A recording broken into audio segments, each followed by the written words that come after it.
오늘 이제 우리가 읽은 전체 다 읽진 않았지만 이 35장을 끝으로 성경은 야곱이라는 인물에 대해서 이제 일단락을 내주고요. 그 이후에 새로운 인물로 이제 이야기를 새롭게 진행시켜요. 이제 그 인물은 야곱의 아들들. 그 중에서 특별히 요셉이라는 인물로 이제 성경은 이 초점을 좀 바꾸기 시작해요. 그런데 오늘 그러니까 35장은 야곱의 이야기를 마무리하는 마무리장이에요.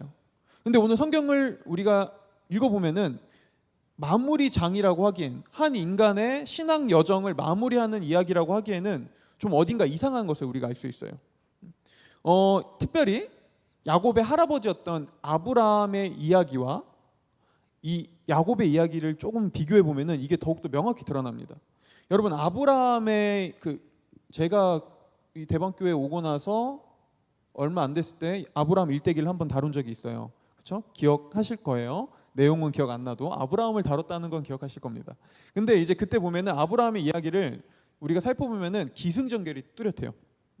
아브라함도 처음엔 믿음이 약했어요. 하나님을 알지도 못했고, 그도 처음에는 하나님을 의심하고 연약하고 흔들리고 죄 때문에 수많은 문제들을 봉착했던 그런 사람이었습니다.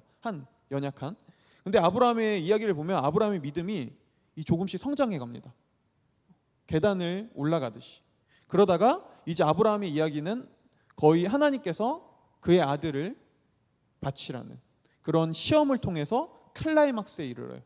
근데 이 시험도 아브라함은 잘 통과하면서 성경은 그의 믿음이 쭉 모범적으로, 비록 처음엔 연약했지만 그도 넘어지고 의심했지만 그래도 이렇게까지 성장했다라는 것을 통해서 그 아브라함의 이야기를 마무리해줘요. 그런데 오늘 야곱의 이야기를 보면은 눈에 띄는 성장이 보이지 않아요. 야곱의 인생을 보면은 야곱은 여전히 제자리. 제가 제자리도 아니고 오히려 더 후퇴한 것만 같아요. 그는 10년 동안 세겜에 살면서 벌써 신앙생활, 하나님을 믿고 알아온 지는 수십 년이 지나왔지만은 여전히 그는 방황하고 있었고요. 심지어 그 인생의 거의 마지막 10년 동안은 뭐라고 얘기했죠? 지난주에 하나님의 집이 아니라, 하나님이 가라고 하신 곳이 아니라 자기가 가고 싶어하는 곳에서, 자기 보기에 좋은 곳에서 자기의 집을 짓고 살고 있었습니다. 그렇게 그는 10년 동안 하나님을 거의 떠나버렸고 하나님을 잊어버렸어요. 그리고 하나님을 잊어버린 야곱의 집에 이제 문제가 발생하기 시작하죠. 특별히 그의 딸 디나가 아주 끔찍한 성적 그런 폭행을 당하게 되면서 그의 집안에 문제가 아주 심각하게 이제 균열이 드러나기 시작합니다. 그런데 이 야곱의 집에 임했던 이 심각한 문제는 하나님의 심판은 아니었어요. 여러분, 야곱의 집에 발생했던 이 문제는 하나님을 떠나 망가지고 왜곡된 세상에서 야곱이 살아가는 그 순간 언젠가는 반드시 직면할 수밖에 없는, 굳이 그런 모습이 아니라 다른 형태로라도 언젠간 직면할 수밖에 없는 그런 당연한 문제였습니다. 여러분, 우리는 오늘날에도 여전히 우리가 삶에서 경험하는 어떤 문제들, 우리가 삶에서 경험하는 어떤 고통들, 지금 현재 우리가 지나고 있는 이 코로나 바이러스와 같은 상황들을 두고 함부로 너무나 쉽게 그건 하나님의 심판이야, 네가 하나님의 말을 듣지 않아서, 네가 하나님을 믿지 않아서, 하나님을 떠나 있어서 하나님이 너한테 심판을 내린 거야 라고 쉽게 얘기하면 안 됩니다. 성경은 그렇게 얘기하지 않아요. 여러분, 성경이 말하는 하나님의 심판은 하나님을 떠나 있는 삶 자체가 심판이에요. 하나님을 떠나 왜곡된, 망가진 세상에서 살아가는 것 자체가 이미 심판이라고요. 그리고 이거는 하나님께서 내린 어떤 심판이 아니라 자신이 스스로 선택한 삶이죠. 하나님을 떠나서 하나님이 없는, 하나님의 질서와 다스림이 없는, 그래서 내가 내 인생의 주인이 돼서 내가 하고 싶은 대로, 내 욕구가 시키는 대로 살아가는 사람들의 모습들, 그 삶을 선택한 거죠, 스스로가. 그리고 그 삶 속에서는 문제가 일어날 수밖에 없다고요. 그건 심판과는 다릅니다. 하지만 하나님께서는 이렇게 하나님을 떠나 망가지고 왜곡된 세상에서 망가지고 왜곡된 모습으로 살아가는 우리를 보고 그저 가만히 있는 분이 아니에요.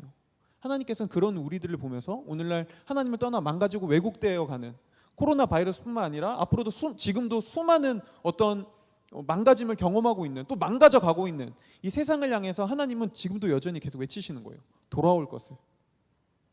그곳에 소망이 있는 것이 아니라 진짜 또 다른 하나님 안에 소망이 있다는 것을 하나님께서 외치며 하나님께 돌아올 것을 하나님께서 촉구하고 계시는 것이죠.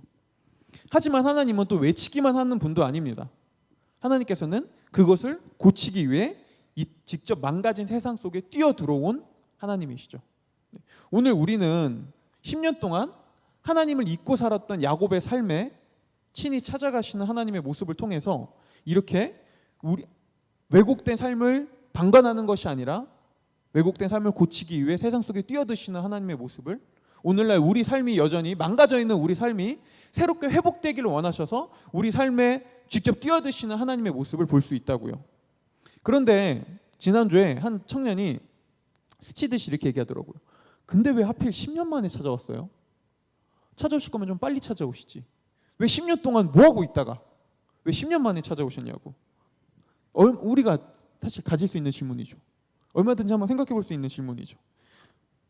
어찌 보면 합당해 보이죠. 찾아오실 거면 빨리 찾아오시지. 왜 문제 다 터지고 나서 10년 만에 찾아오셨을까요?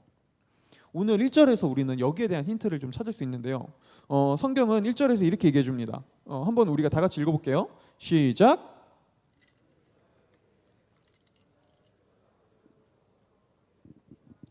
그리고 거기에서 내가 내 형 에서로부터 도망칠 때 내게 나타나셨던 하나님께 제단을 쌓아라.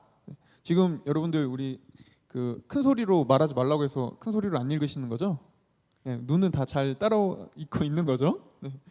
오늘 성경을 보면은 쉽게 말하면은 1절은 이런 말이에요. 네가 수십 년 전에 형에게 목숨을 위협받고 도망갈 때 내가 너를 지키고 보호해 준다고 약속해 주지 않았니? 그 약속, 그리고 내가 그 약속대로 너를 실제로 지키고 그동안 보호해 줬는데, 그래서 네가 지금 이 자리까지, 지금 이곳까지 이렇게 안전하게 살아있고 이렇게 터전을 잡을 수 있게 된 건데 왜 너는 나와의 약속을 지키지 않고 어느새 나를 떠나 있니? 그래, 그 결과가 어떠니? 나를 떠나서 네가 원하는 대로 살았던 그래 그 삶, 그럼 이제 그 결과가 어떠니? 만족하니? 괜찮은 거니? 하나님께서 그러면서 말씀하시는 거예요. 아직 늦지 않았어. 내가 너에게 예전에 약속했던 것처럼 나는 그 약속 그대로 이번에도 널 지켜줄 테니까 이제 너도 네가 있어야 할 자리로 돌아가자. 이 말씀하시는 거라고요. 여러분, 그 어떤 목사님께서 현재 우리가 경험하고 있는 코로나 사태를 두고 이런 말을 했더라고요. 이미 수년 전부터 생태계를 연구한 학자들은 우리 인류를 위협할 이런 바이러스가 분명히 근 시간 안에, 빠른 시간 내에 찾아올 거라고 수없이 경고하고 얘기했다는 거예요. 이미 수많은 자연 이 생태계가 우리에게 신호를 보내고 있다고 수많은 경고를 했다는 것이죠. 하지만 사람들은 별로 기울이지 않았습니다. 결국 코로나 바이러스 이런 경고들을 무시했죠. 그리고 우리는 지금 이 바이러스를 경험하고 있어요. 결국 코로나 바이러스는, 그 목사님이 이렇게 얘기하더라고요. 결국 코로나 바이러스는 이 수많은 자연을 무시한, 이런 경고를 무시한 인간이 초래한 것이라고요. 그러면서 또 이렇게 얘기하셨어요. 인류의 역사를 봐도 항상 인류는 끝까지 가고 나서야 후회하고 돌이키기 시작한다. 근데 이게 과연 인류의 역사만 그럴까요? 우리 개인의 역사는 다르지 않을까요? 여러분, 만약 하나님이 야곱에게 갑자기 한 10년 후가 아니라, 이 사건이 터지기 전이 아니라 갑자기 느닷없이 찾아와서 막 화를 내시면서, 역정을 내시면서, 야, 너 왜 내 약속 안 지키는 거야? 너 지금 뭐 하고 있는 거야? 너 진짜 한번 혼나볼래? 좋은 말로 할 때 떠나 라고 했다면 그래도 야곱이 떠날 수 있죠. 갔을 거예요. 불평불만하면서요, 씩씩거리면서요. 약속은 지켰겠죠, 겉으로는. 근데 마음은 그게 약속을 정말 지킨 걸까요? 막 억지로 혼난다고 하니까 마음 안 내키는데 막 혼나는 건 싫어서, 그래서 제단을 쌓고 예배를 드렸다고 해봐요. 그게 예배인가요? 그게 예배예요? 그건 예배가 아니죠. 하나님이 그런 예배 원하실까요? 하나님은 그런 분이 아니시죠. 오늘 야곱의 삶 속에 10년 만에 하나님께서 그를 찾아가신 이유가 바로 여기에 있습니다. 하나님께서는 사실 10년 만에 야곱을 찾아오신 게 아니라 10년 동안 야곱을 기다리신 거예요. 그가 자신의 의지로 하나님께 돌아가고 하나님을 사랑하기를, 하나님을 예배하기를 하나님은 10년 동안이나 계속 기다리신 겁니다. 그리고 야곱은 적어도 10년 동안은 하나님 없이도 이 세겜이라는 세상에 머물면서 충분히 안정적이고 내 삶은 괜찮고 좋다고 생각했죠. 우리가 코로나 바이러스를 경험하기 전까지만 해도 인류는 더 발전할 것이고 인류의 미래는 더 희망차고 인류는 모든 병을 이겨내고 정복하고 더 인류는 나아질 거라는 희망을 가지고 사람들이 당연히 살아왔던 것처럼 인류는 어떤 위협이든 이겨낼 수 있다고 사람들이 희망을 가지고 살아왔던 것처럼 야곱도 그렇게 10년 동안 살아갔던 것이죠. 그런데 디나의 사건을 통해 야곱이 하나님 없는 인생과 삶과 세상이 얼마나 큰 문제에 봉착할 수밖에 없는지를 깨닫기 시작한 거예요. 하나님을 떠나 망가지고 왜곡된 세상에서 자신의 방식으로 살아가는 삶의 모습과 방향이 얼마나 왜곡되고 쉽게 깨질 수 있는지 그 한계를 경험하기 시작한 것이죠. 그리고 이 한계를 경험하자 야곱은 하나님께 돌아가기로 마음을 먹습니다. 여러분, 오늘날에도 어떤 사람들은 이렇게 얘기한 사람들이 있어요. 하나님을 만나고 싶은데 하나님이 저를 만나주시지 않아요. 저는 하나님을 정말 만나고 싶은데 하나님이 저를 만나주시지 않아요. 하나님을 만나려면 어떻게 해야 되죠? 여러분, 한번 우리 생각해 보자고요. 하나님이 우리를 정말 만나주시지 않는 걸까요? 하나님은 마치 하나님이 우리를 만나준다는 것이 마치 하나님께서 만나고 싶어하는 사람과 만나지 않고 싶어하는 사람을 취사 선택해서 누군가는 만나주고 누군가는 만나주지 않는 그런 하나님일까요? 여러분들이 머릿속에 그리는 사랑의 하나님이 그런 하나님인가요? 여러분, 하나님은 항상 우리를 만나기를 원하시는 분입니다. 하나님은 지금 이 순간에도 우리를 만나고 싶어서 우리를 기다리고 계시는 분이에요. 근데 왜 만나지 못할까요? 여러 가지 이유가 있겠지만 크게는 두 가지 정도가 있을 거예요. 첫 번째는 내 인생에 굳이 하나님이 필요 없다고 생각하는 사람들, 굳이 하나님을 만날 필요조차 없다고 생각하는 사람들, 그래서 만나지, 어찌 보면 이건 만나지 못하는 게 아니라 만나지 않는 거죠. 그래서 하나님을 만나지 못하는 삶이 있고요. 두 번째는 말은 하나님을 만나고 싶다고 하지만 하나님을 만난다는 것이 정확히 무엇인지 모르기 때문에 그래서 만나지 못하는 겁니다. 여러분, 하나님을 만난다는 것은 마치 우리가 어떤 킨텍스에서 열리는 어떤 박람회에 찾아가서 막 수많은 것들을 경험하고 막 이렇게 좀 내 눈으로 본 다음에 야, 이거 괜찮네, 이거 할만하네, 여기가 갈만하네라고 그렇게 입맛에 따라 취향에 따라 선택하는 게 아닙니다. 하나님을 만나는 건 그런 게 아니에요. 여러분, 하나님을 만난다는 거는 하나님이 없는 내 삶이, 그리고 하나님이 없는 이 세상이 얼마나 끔찍하고 얼마나 처참하며 얼마나 문제의 투성인지를 깨닫고 하나님만이 이 세상과 내 인생의 소망이라는 것을 진정으로 고백하는 것, 그게 하나님을 만나는 겁니다. 여러분, 하나님이 야곱을 10년 동안 기다리신 이유가 바로 여기에 있었다고요. 야곱이 하나님 없는 세상과 하나님 없이 살아온 자신의 삶이 얼마나 왜곡되고 문제투성일 수밖에 없는지를 알지 못하는 이상, 그가 그걸 절실하게 경험하지 못하는 이상 절대 하나님께 돌아올 리 없었거든요. 하나님께 잠깐 돌아가도 다시 금방 떠나버릴 거거든요. 지금처럼 그렇게 살아온 것처럼요. 여러분, 마찬가지로 오늘날 우리의 삶에 찾아오시는 하나님을 우리가 진정으로 만나기 위해서는 하나님 없이 살아가는 내 삶과 하나님 없는 이 세상이 얼마나 커다란 문제에 직면할 수밖에 없는지를 진정으로, 진실로, 정직하게 깨달아야만 합니다. 여러분, 이걸 알고 깨닫잖아요? 그러면 하나님 믿지 말라고 해도 믿습니다. 하나님 믿지 말라고 핍박하고 하나님 믿지 말라고 겁박해도 믿을 수밖에 없어요. 왜요? 그것만이 우리의 소망이라는 것, 그것만이 나의 소망이라는 것을 너무나 절실히 절감하니까요. 여러분, 그런 의미에서 믿음은 구걸이 아닙니다. 하나님은 우리한테 믿음을 구걸하시는 분이 아니에요.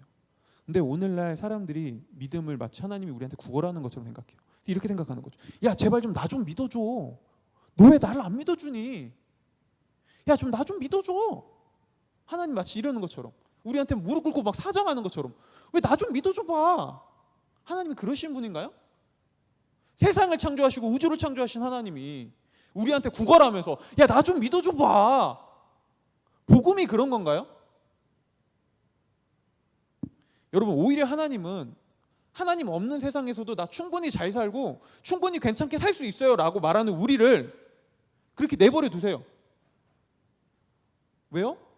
자기가 알아야 되니까요. 하나님 없는 세상에서 정말 그렇게 살 수 있는지. 그래서 여러분, 누가복음 15장에 예수님의 비유에 보면은 탕자가 나오잖아요. 두 탕자. 근데 둘째 아들이 아버지의 집을 떠난다고 할 때 아버지가 붙잡지 않습니다. 근데 이스라엘 문화에서 아버지는 그걸 붙잡았어야 돼요. 아들이 잘못된 길을 가거나 아들이 삐뚤어진 길을 갔을 때 아버지는 자녀를 겁박해서라든 협박해서라든 억지로라도 집에 묶어놨어야 돼요. 돌을 쳐서 사람들에게 심판받게 해서라도 아들을 벗어나게 하면 안 됩니다. 그 당시 이스라엘 문화에서는요. 근데 아버지가 둘째 아들이 아버지한테 아주 몹쓸 말을 하고 떠났는데 내버려 둬요. 잡지 않아요. 왜요?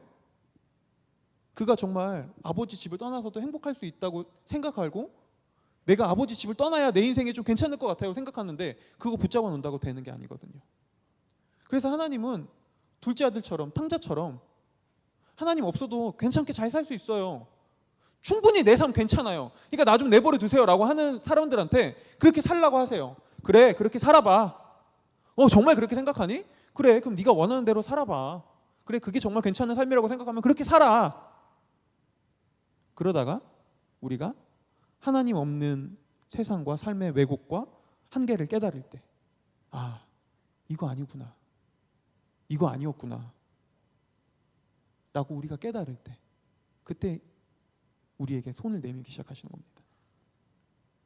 이게 오늘 야곱을 찾아가신, 그리고 오늘날에도 우리를 찾아오시는 하나님의 손길이에요. 그리고 하나님 없는 이 세상의 깨짐과 인생의 문제를 경험하고 그것을 절실하게 안 사람들은 하나님의 손길을 붙잡을 수밖에 없게 되고요, 하나님께 돌아갈 수밖에 없게 됩니다. 그리고 그렇게 우리가 하나님께 돌아갈 때 우리 삶에는 회복이 일어나기 시작해요. 그때부터 하나님 없이 살아왔던 문제들, 아픔들, 깨어짐 속에 이제 회복이 일어나기 시작하는 거라고요. 그래서 오늘 성경은 1절에서 하나님을 통해 야곱에게 일어나는 회복의 모습을 네 가지 동사로 이렇게 표현해줘요. 제가 이건 읽어드릴게요. 네 가지 동사가 나오거든요. 일어나라, 그다음에 올라가라, 머물러라, 쌓아라. 보세요. 다 뭐죠? 뭔가 회복되고 새롭게 시작되는 그런 동사들, 단어들인 것을 우리가 알 수 있습니다. 여러분, 오늘날에도 마찬가지예요. 하나님을 만날 때, 우리가 하나님께 진정으로 무릎 꿇고 하나님께 진심을 다해 돌아갈 때 우리의 삶은 그때부터 진정으로 회복되기 시작합니다. 피상적인 만남, 잠깐 왔다 가는 만남이 아니라 진정으로 우리가 하나님께 돌아갈 때 그때부터 우리의 삶은 회복되기 시작해요. 그동안 방황하고 망가지고 왜곡되어 있던 것들이 하나님을 통해 새롭게 자리 잡기 시작하고 새롭게 온전해지기 시작한다고요. 우리는 하나님께 돌아갈 때야 비로소 하나님을 통해 이 세상을 어떻게 살아가야 되고 어떤 꿈을 가져야 하며 다양한 상황과 환경 속에서 그 상황과 환경을 어떻게 해석하고 거기에 어떻게 대처하며 거기에 어떻게 반응해야 될지를 우리가 정직하고 아주 올바른 자세를 알아간다는 거예요.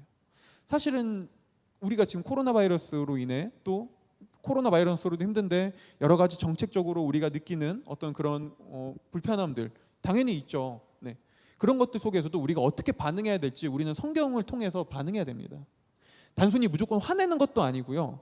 단순히 무조건 받아들이는 것도 아니라 우리가 성경을 통해서 이 상황을 어떻게 해석하고 이거를 하나님 말씀 안에서 하나님께서 우리에게 원하시는 정직한 그런 자세와 반응들은 무엇인지를 같이 고민하고 같이 의견을 나누고 그것들을 우리가 정확하게 연구한 다음에 거기에 따라 반응해야 되는 거예요. 그냥 기분 나쁘다고 내가 보기에 그냥 무조건 이건 아닌 것 같다고 그렇게 막 반응하는 것도 아니고 그냥 그런 거야 라고 그냥 무조건 수용하는 것도 아니고 이 올바른 해석이 어떻게 이루어지냐고요. 하나님께 돌아갈 때 하나님께서 우리에게 말씀하시는 삶의 원리와 원칙과 방향이 무엇인가를 우리가 알아갈 때 그때 반응할 수 있게 되죠. 이건 우리 개인의 삶 속도 여전히 마찬가지입니다. 그리고 우리를 찾아오신 하나님을 만나고 우리가 하나님과 관계가 회복되기 시작하면은 그 다음엔 우리에겐 자연스럽게 하나님을 예배하는 게 자연스럽게 흘러나오기 시작해요. 네. 여러분, 예배는 하나님이 우리에게 해준 일을 깨닫고 하나님이 우리에게 해준 일을 깨달은 사람들이 하나님께 보이는 반응이 예배입니다. 여러분, 하나님 없는 삶의 한계와 그 하나님 없는 인생의 문제의 처절함을 알고 이런 처참한 인생에 있던 우리를, 이 세상을 구원하기 위해 자신의 목숨조차 하나님께서 아끼지 않았다는 것을 우리가 진정으로 깨닫고 알게 된다면, 이것을 정말로 깨달은 자들은 반응할 수밖에 없게 돼요. 거기에 반응할 수밖에 없게 된다고요. 아, 진짜 하나님이 나를 위해서 이런 일을 해주신 거야? 하나님이 이 문제투성이인 세상을 구원하기 위해, 이 삶 속에서 문제를 경험할 수밖에 없는 내 인생을 구원하기 위해 하나님이 이런 일을 해주신 거야? 나를 위해 목숨을 아끼지 않아 주셨다고? 나 때문에 죽으셨다고? 이거를 진정으로 알고 깨닫는다면 어떻게 반응하지 않을 수 있겠습니까? 그 반응은 예배로 나옵니다. 아, 그게 정말 맞는 거구나. 내 인생과 세상의 한계에 허덕이며 메말라갈 수 없던 나를 하나님께서 구원해 주신 거구나. 이제 내 삶의 방향성과 가치는 이 하나님께 있는 거구나. 하나님이 내 인생의 진짜 가치구나. 여러분, 이게 예배라고요. 이걸 고백하는 게 예배입니다. 그리고 하나님을 향한 이런 진실한 반응, 예배는 당연히 우리 삶과 행동에 자연스러운 변화로 나타나기 시작합니다. 그래서 오늘 성경을 보면요, 하나님과 관계가 다시 회복하기 시작한 야곱이 하나님께 예배하러 가는 것을 알 수 있어요. 그가 처음으로 하는 게 하나님께 예배하러 가는 겁니다. 그런데 그가 예배하러 가기 전에 집안에 두 가지의 명령을 내려요. 첫 번째는 집안에 있는 모든 우상을 버리라는 거였고요. 두 번째는 몸을 정결하게 하고 의복을 깨끗하게 갈아입으라는 거였어요. 여러분, 먼저 집안에 있는 모든 우상을 버리라는 야곱의 말은 10년 동안 야곱의 집안에, 그동안 그가 세겜에 머무는 동안 세겜의 수많은 다신교, 이 우상의 문화가 얼마나 그의 집안에 뿌리 깊숙이 많이 스며들어 왔는지를 잘 보여줍니다. 어느새 야곱의 집안에 다양한 신들이 존재하고 있었던 거예요.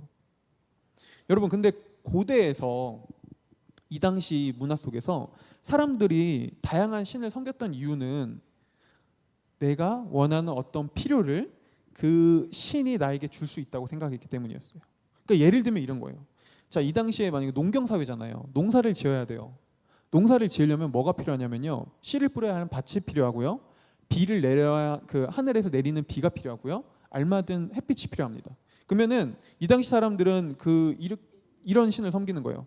땅에 비옥하게 해줄 땅의 신을 섬기는 거고요, 하늘에서 비를 내려줄 하늘의 신을 섬기고요, 햇빛을 내려줄 태양의 신을 섬기는 겁니다.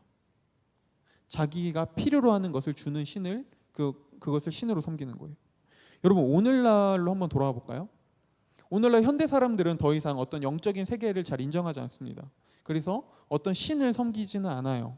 하지만 그 대신 내가 원하는 무엇인가를 신으로 섬깁니다. 예를 들면은, 조금 더 쉽게 예를 들면은, 고대 사람들은 돈을 많이 벌기 위해서는 돈을 주관하는 신이 있다고 생각하고 돈을 주관하는 신을 섬기는 거예요. 그렇다면 현대 사람들은 돈을 주관하는 신이 있다고 생각하진 않죠. 대신 돈을 벌기 위해서 돈을 가져다 줄 수 있는 무엇인가를 섬기죠.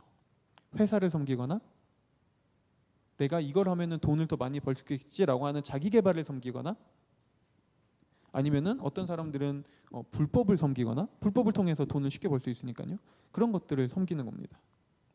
그런데 모습은 다르죠. 결국엔 예배하는 거죠. 무엇인가를 예배하는 거예요. 사실은 돈을 예배하는 거죠. 돈을 얻기 위해서 다른 것들을 섬기는 거니까요. 결국 둘 다 겉으로 드러나는 모양은 다르지만 속내는 똑같아요. 내가 중요하다고 생각하는 가치, 그것을 예배하고 있는 겁니다. 결국 우상 숭배는 하나님이 아니라 내 삶의 가장 중요한 가치가 되어 있는 다른 어떤 것, 그것이 우상 숭배입니다. 여러분, 사실 우리가 추구하는 모든 것들은 하나님 안에 이미 다 있습니다. 생각해 보세요.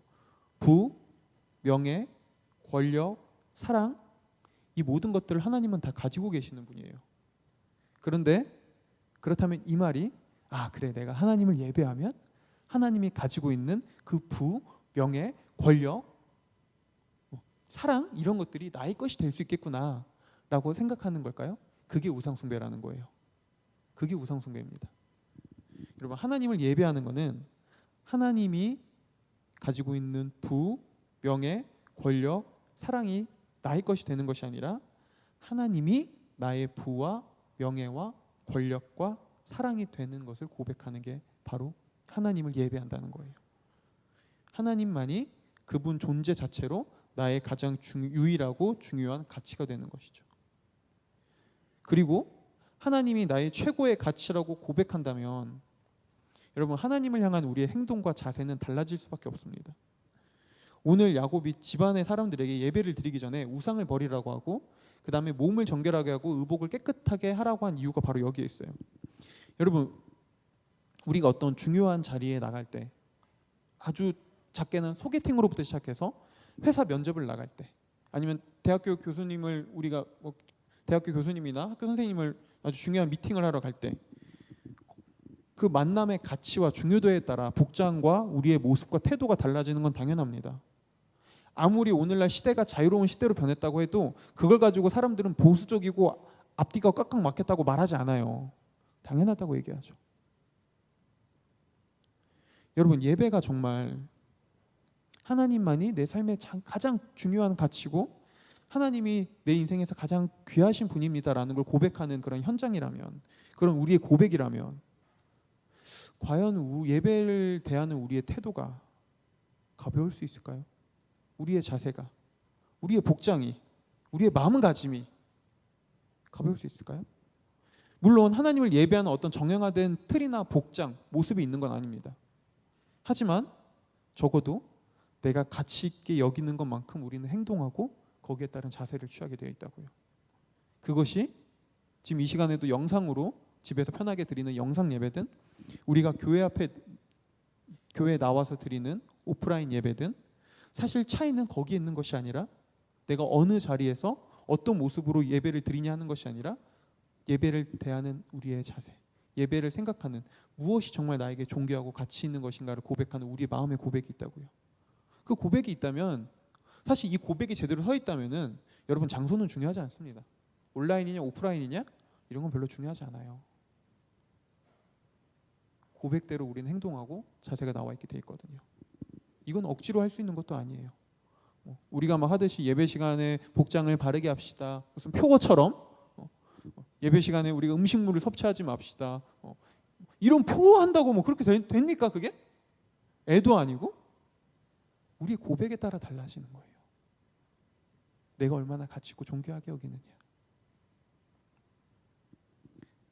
그래서 오늘 야곱은 하나님과 관계가 회복되자 하나님을 예배하러 가게 되고 거기에 따른 모양과 태도를 갖추기 시작합니다.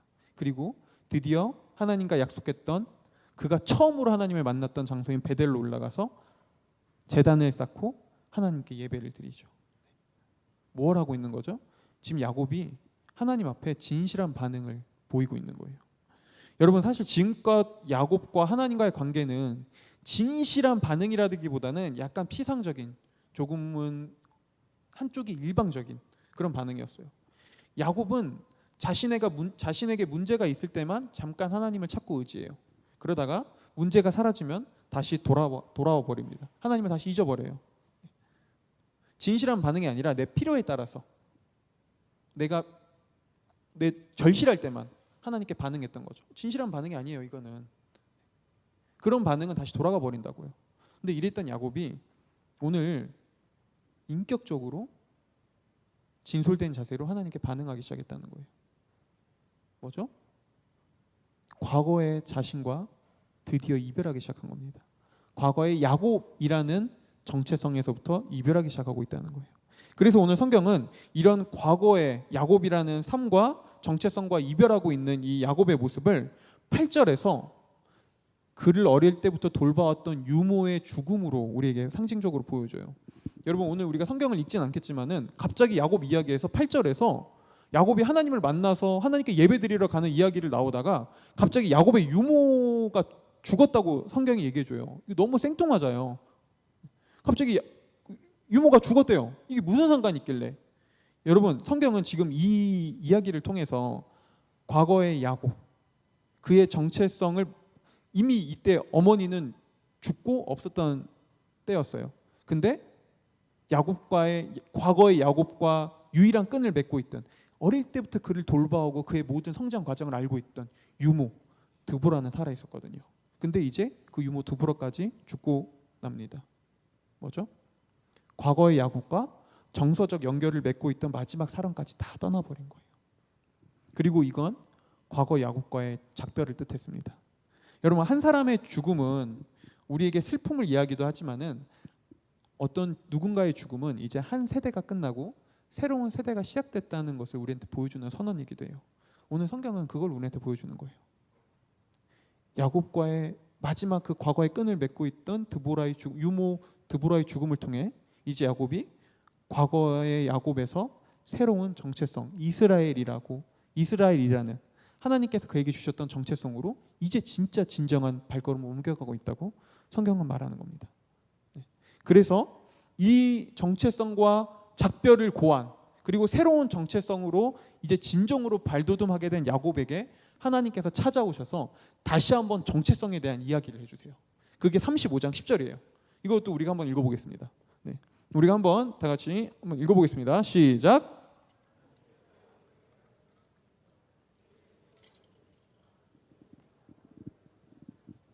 이제 내 이름은 이스라엘이다. 야곱은 이스라엘이라 불리게 되었습니다. 여러분, 요 얘기 우리가 저번 주에 살펴봤던, 저저번 주인가요?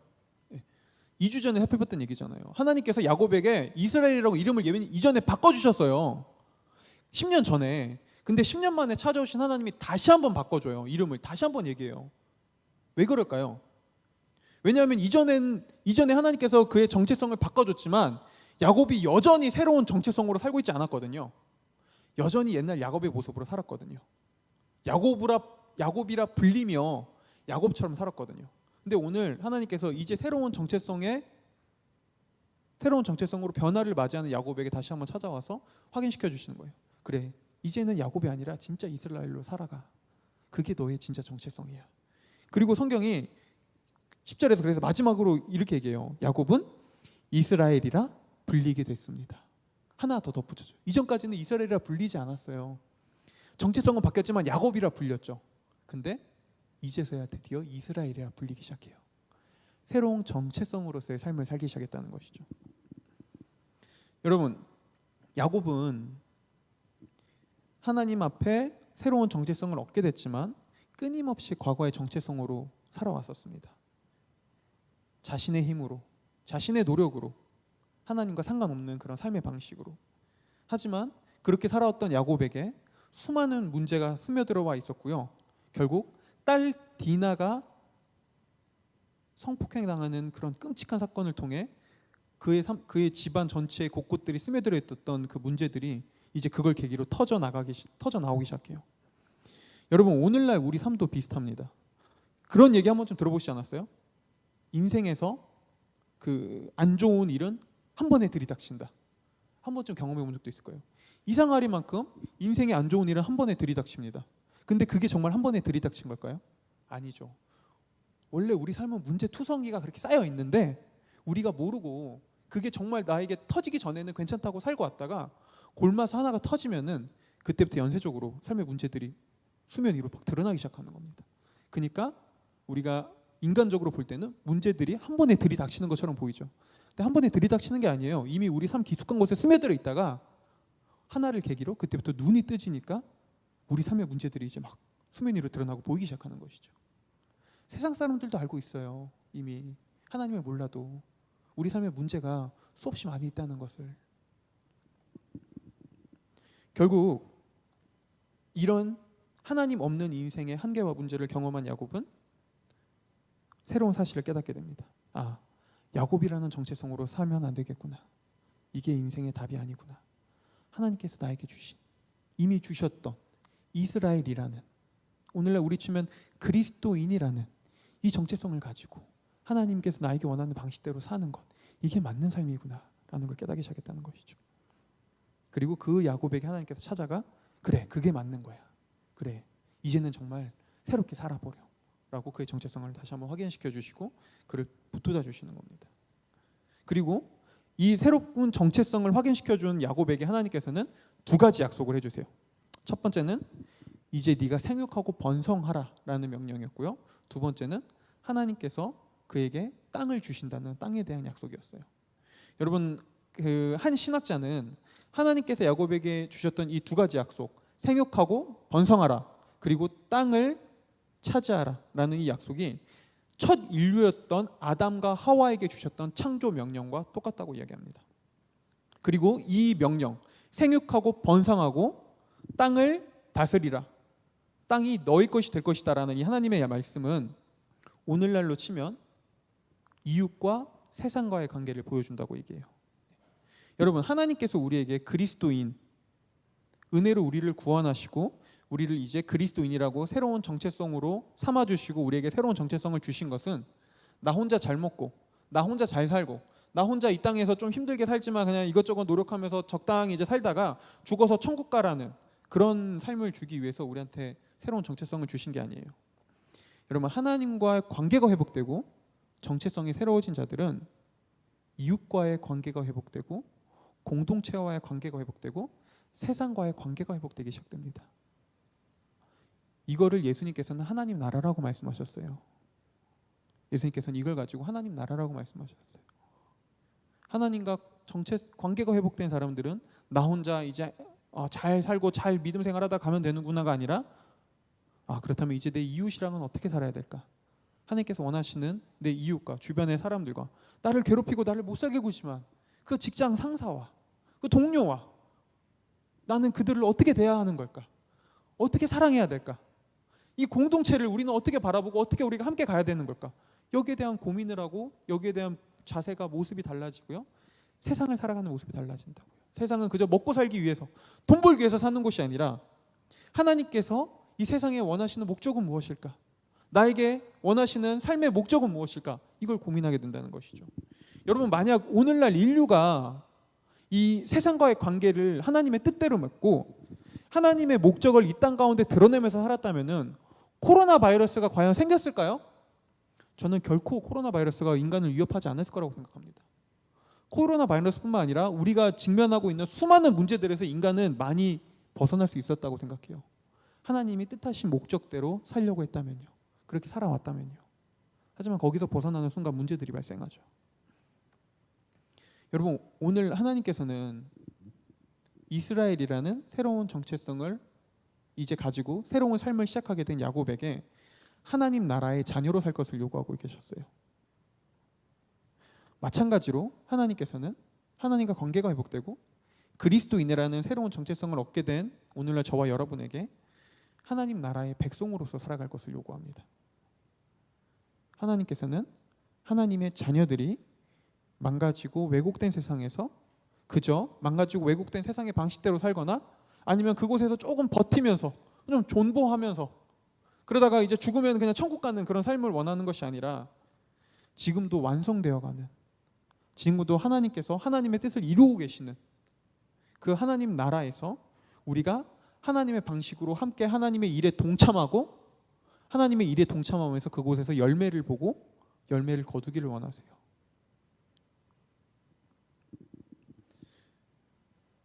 지금 우리가 보내는 이 시기도 마찬가지입니다.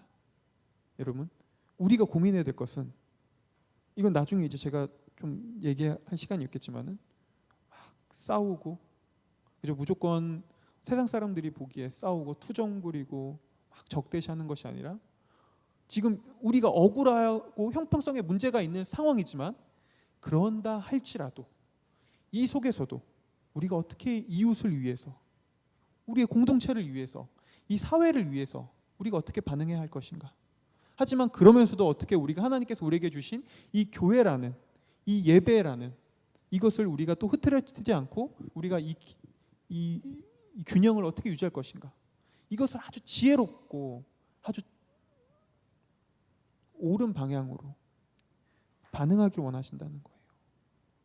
그렇게 우리가 이 세상 사람들에게 정말 하나님을 믿는 그리스도인이라는 자들이 어떻게 세상을 살아가고 그들이 어떻게 억울함에도 어떻게 반응하고 그들이 이것을 가지고 어떻게 정말 아름다운 열매를 맺혀져 가는지를 세상 사람들에게 보여주기를 원하신다는 것이죠. 저는 원래 이거는 얘기 안 하려고 했는데 짧게 얘기할게요. 어차피 이 설교 끝났어요. 네. 저는 지금 이 시기가 너무나 중요하다고 생각해요. 너무나 중요하다고 생각해요. 특별히 우리가 앞으로 이 코로나 바이러스가 언제 끝날지 모르지만 이 세상 속에 나가 이제 기독교인으로서 교회를 우리가 세상 사람들에게 하나님을 전하는 그런 과정에 있어서 저는 정말 너무나 중요한 지금 이 어떤 건널목에 우리가 서 있다고 생각합니다. 그런데 지금 이 상태로 가면요, 여러분도 느끼시겠지만은 앞으로 교회는 더 우리들끼리만 똘똘 뭉치는 교회가 될 거고요. 세상 사람들은 교회를 다시 쳐다보지도 않을 거예요. 근데 지금 너무나 안타깝게 지금 이미 그렇게 돼버리고 있어요. 세상 사람들이 교회를 보면서 야, 저들이 이렇게까지 희생해? 교회가 말하는 게 희생이잖아요. 섬김이잖아요. 그러면 그들이 지금 이 상황 속에서 교회를 보면서 야, 어떻게 저들이 이렇게 희생하지? 이렇게 섬기지? 라고 그걸 보면서 야, 이 코로나 바이러스 때문에 우리 생명이 위협받고 우리가 불안한 이 세상 삶 속에서 저들이 가지고 있는 건 뭘까? 이렇게 되면서 교회 안으로 올 수 있는 기회인데 오히려 지금 여러분 댓글을 보고 언론들을 보면은 세상 사람들이 교회를 대하는 자세는 이겁니다.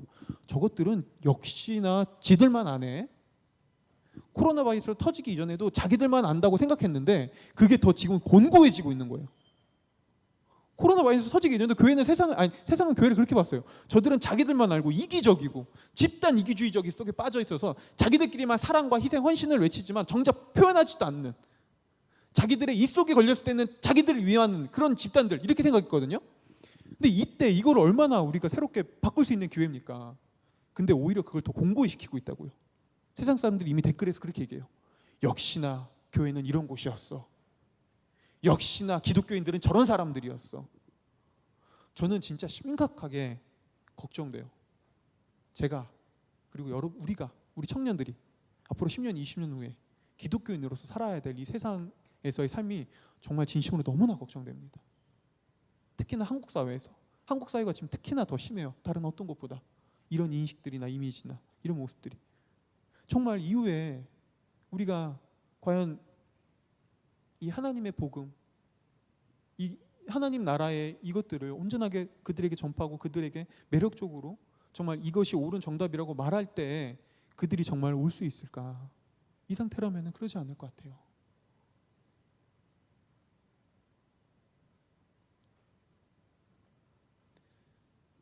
물론 이게 우리만 한다고 되는 일은 아닙니다. 하지만 저는 적어도 우리 대방교회 청년이라도 여기에 대해서 고민하면서 우리가 좀 이때 정말 하나님 나라 백성으로서 올바로 반응하고 올바른 자세를 취하기 원합니다. 네. 하나님께서는 지금 이 순간에도 하나님은 일하고 계세요.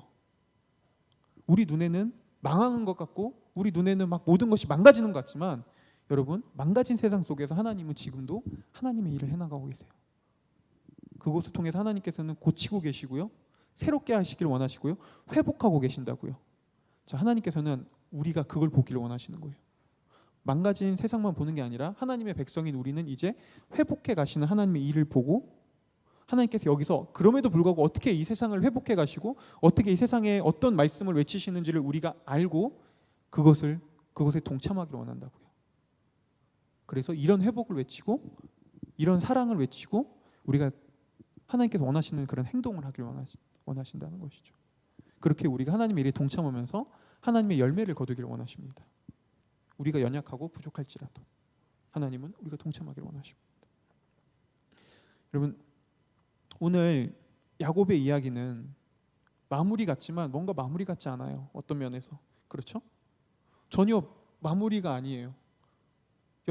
오히려 이제 시작인 것 같아요. 그런데 반대로 성경은 우리에게 야곱의 남은 인생을 이제 우리로 하여금 상상할 수 있게 해줍니다. 여러분, 믿음은 아브라함처럼 모범적으로 차근차근 성장하는 믿음도 있지만 야곱처럼 좌충우돌 넘어지고 먼 길을 돌아오는 그런 믿음도 있는 거예요. 믿음은 전형적이지 않습니다. 누군가는 차근차근 막 성장해서 모범적인 그런 믿음이 있고요. 누군가는 좌충우돌 막 집도 나갔다가 다시 들어왔다가 막 넘어졌다가 또 투정 부렸다가 그러면서도 믿는 믿음이 있는 겁니다. 네, 다 달라요. 하지만 중요한 거는 모범적으로 잘 성장하느냐 아니면 좌충우돌하면서도 성장하느냐 이게 아니라 내가 지금 우리가 누구 안에 속해 있는가 이겁니다. 여러분 하나님 나라에 속해 있다면 우리는 하나님 안에서 반드시 성장하고 언젠가 열매를 거두게 되어 있습니다. 그러니까 우리가 어디에 속해 있는지 나의 소속이 어디인지 그거를 먼저 점검하시기 바랍니다. 그래서 부디 우리가 저는 개인적으로 야구 같은 사람이죠. 아브라함은 절대 아닙니다. 딱 봐도 모범생은 아니잖아요. 네. 저는 날라리죠. 하지만 좌충우돌 성장하고 있어요. 네. 저는 하나님께 이렇게 얘기하고 싶어요. 조제욱의 좌충우돌 신앙 이야기. 약간 그런 식으로 하나님께 얘기할 수 있지 않겠어요? 네. 그래도 우리는 하나님께서는 우리가 하나님 나라 안에 있는 순간 성장시키시고 더 자라나길 원하신다는 것이죠. 우리 부디 그렇게 우리의 소속이 어디에 있는지 기억하고 하나님 나라 소속과 하나님 나라 백성으로 비록 좌충우돌 할 수도 있고 또 누군가는 모범적으로 잘할 수도 있지만 그래도 이 거룩한 정체성 그리스도인 하나님 나라 백성이라는 정체성을 가지고 더욱더 성장해가고 자라가고 그리고 하나님께서 거두시는 열매에 우리가 동참하는 그런 저와 우리 대방교회 청년회가 되기를 소망합니다.